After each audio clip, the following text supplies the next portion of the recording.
بسم الله الرحمن الرحيم. الحمد لله رب العالمين.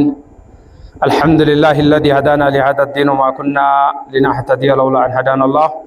أشهد أن لا إله إلا الله وأشهد أن محمدا عبده ورسوله. In the name of Allah, most gracious, most merciful, praise and gratitude be to Allah, the cherisher and sealer of the world. Peace and blessings be upon Prophet Muhammad, his family, and his companions, and those rightly follow them.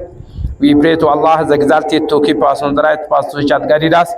I would like to welcome all of you with the Islamic greeting. Assalamu alaikum wa rahmatullahi wa barakatuh. Wa alaikum assalam wa rahmatullahi wa barakatuh. ምናልባት አብዛኞቻችሁ አማርኛ ትሰማላችሁ መሰለኝ። እስቲ አማርኛ የምትሰሙት ይጃውት ከወዳም አማርኛ የምትሰሙት ማሻአላህ። አፋን ኦሮሞ አለ እንዴ? አፋን ኦሮሞ የሚሰማስ አለ? እስቲ አፋን ኦሮሞ ወለስ አማርኛ ነው የሚሻለው። ስለዚህ ሳላበዛባችሁ ትንሽ መልእክት ብቻ አስተላልፍላችሁና ጥያቄም ካላችሁ ውይይትም ከፈለጋችሁ መድረኩን ክፍት እናደርግላችኋለን። ያቺን ሰዓት ግን ሁሉም ሰው በጥሞና እንዲከታተለኝ ይፈልጋለሁ። በመጀመሪያ ሲዳማ ኦሮሞ የአንድ አባት ልጆች ናቸው። የኩሽ በጠላት ትላንትና በሰይጣን ሴራ እንደ ጠላትነት ሲታዩ ነበር። ያ ነገር ተነስቶ ኦሮሞ ሲዳማ ነው፣ ሲዳማ ኦሮሞ ነው የሚለውን ትክክለኛ መረጃ ወይም ደግሞ ያለውን እውነታ እንደዚህ ኦሮሞም ሲዳማም ኦሮሞ ብሎ በእንደዚህ አይነት ፕሮግራም ላይ መገናኘታችን ትልቅ ነገር ነው። ላመሰግናችሁ ይፈልጋለሁ።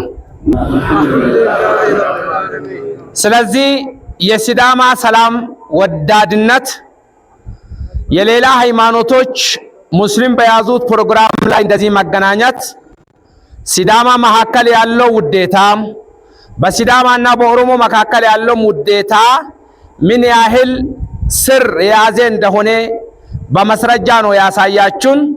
ከሁሉም አስቀድመን ፈጣሪን እናመሰግናለን።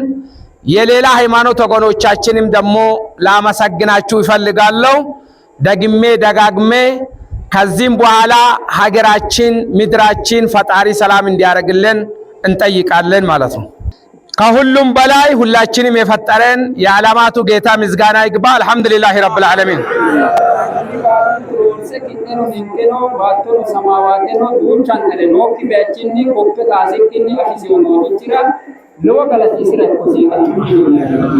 በማስከተል እነዚህ ውድ የተከበሩ የአባ ገዳዎች፣ የሃይማኖት መሪዎች፣ ወንድሞች፣ እህቶች በእነዚህ ፕሮግራም ላይ ስለተገኙልን አንድ ያጨብጭቡልን። በማስከተል አጭር መልእክት አቀርብላችሁና ውይይት የምትፈልጉ ጥያቄ የምትፈልጉ መድረኩን ክፍት እናደርግላችኋለን ማለት ነው። በመጀመሪያ ማንም ሰው ሊያቅ የሚገባው አንድ ነገር አለ። እሱ ምንድነው ከተባለ አባቴ በሚለው አስተሳሰብ ሳይሆን ፈጣሪ በሰጣን ጭንቅላት እኛ ጋር እውነታ ካለ ልንሰጣችሁ፣ እናንተ ጋር እውነታ ካለ ልንቀበላችሁ ዝግጁ መሆናችን እንድትረዱልን እንፈልጋለን። ወደ መልእክቴ ሲገባ አንደኛ መታወቅ ያለበት ነገር ሁላችንም ጀነት ወይም ገነት ፈላጊዎች እንደሆን እርግጠኛ ነን። ወሙንቴ አናፎቴ ሊያት ከለካነ ቆይ አፋሞሪ መጨረሻ ነው ግዲጋታና ሬኔሞ ባራ ገነቴ ወይ ጀነት አውኔያ ዶርቶና የቶርቲስንጌቲ ሁሉ ነው ኪታብ። የጀነት መንገድ ወይም የገነት መንገድ ሰዎች በፈጠሩ ሳይሆን ፈጣሪ የሁሉን ነገር አስገኝ የሆነ ጌታ ባስቀመጠ መንገድ መሆኑን ሁላችንም እርግጠኞች ነን። አንደኛው ነጥብ በዓለማችን ላይ የተለያዩ ሃይማኖቶች አሉ። ግን በተለያየ ሃይማኖት መጽሐፎችም የተጻፈው አንድ የገነት መግቢያ ሃይማኖት እንዳለ ነው። በዓለማችን ላይ 10131 በላይ ሃይማኖቶች አሉ። ከነ አለበተ ኢማን ቶን ኮሚና ምጥጥ ቢሰጂና ምናምን አማኖቴ ቢዛት ነው ግዴቲ ታይሹ ቢናቱ ለሻው ፈጣሪ የመረጠው የወደደው ሃይማኖት ግን አንድና አንድ ብቻ ነው።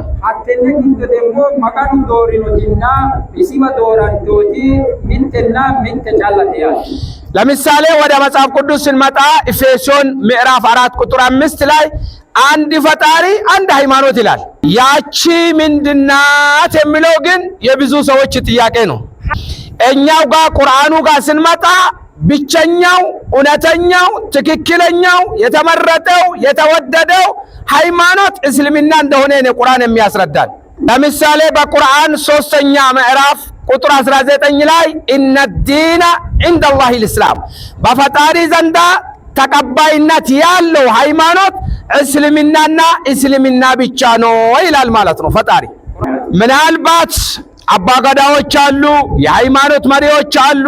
እኔ ከተሳሳትኩት ሊያስተካክሉኝ ይችላሉ። ከእስልምና ውጪ በፈጣሪ የተመረጠ የተወደደ ትክክለኛ ነው የተባለ የሰው ልጅ የተፈጠረበት ሃይማኖት የተባለ እስከ ዛሬ ድረስ አላየሁም። ምናልባት አለ የሚለኝ ሰው ካለ 1 ሚሊዮን ብር እሸልመዋለሁ ወጣ ብሎ ሊነግረኝ ይችላል ማለት ነው። ያ ወደ ሃይማኖት የሚመጣበት ሳይሆን ለጥያቄው በመለሶ ሽልማት ነው ማለት ነው።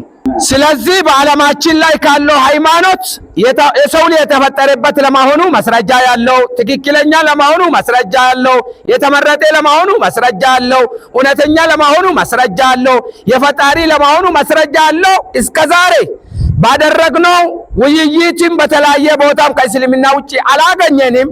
አለ የሚል ካለ ደግሞ ለማዳመጥ ዝግጁ ነን ማለት ነው። አሽሃዱ አላህ ኢላሃ ኢላላህ ወአሽሃዱ አነ ሙሐመደን ረሱሉላህ ወአሽሃዱ አነ ዒሳ አብዱላሂ ወረሱሉሁ። አላሁ አክበር።